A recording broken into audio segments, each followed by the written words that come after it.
Devour Words with a slightly different video than you usually see when it comes to my book recommendations.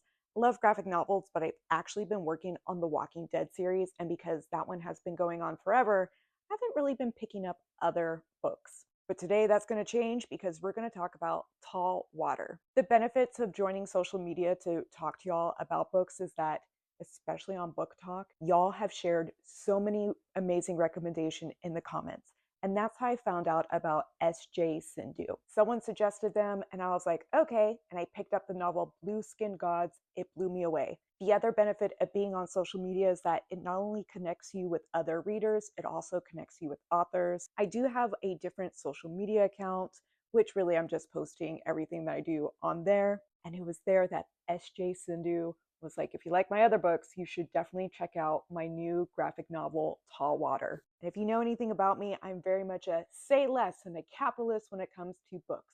If you're writing them, if you're great at writing, you know I want it. I do believe that this may be their first graphic novel that they've written, and even though it's a different narrative structure, I can still see all those elements that made me fall in love with in the beginning. This is a story that takes place in 2004, and it follows an FMC. We have a 16-year-old living with her father in the United States. After experiencing a dream of her mother, it prompts her to try and get more of a connection. You see, her mother is still alive, but they've never really been around each other as her mother has always lived in Sri Lanka. Her parents are both journalists. Her mom, coming from Sri Lanka, is of the Tamil community, while her father is a white American that she met when they were covering the Civil War in the 1980s. The family has been separated all this time, and it's only until the events of the stories that the dad has a chance to go back to Sri Lanka. We see our character learn more about where she came from, the events that led to their separation, and get a taste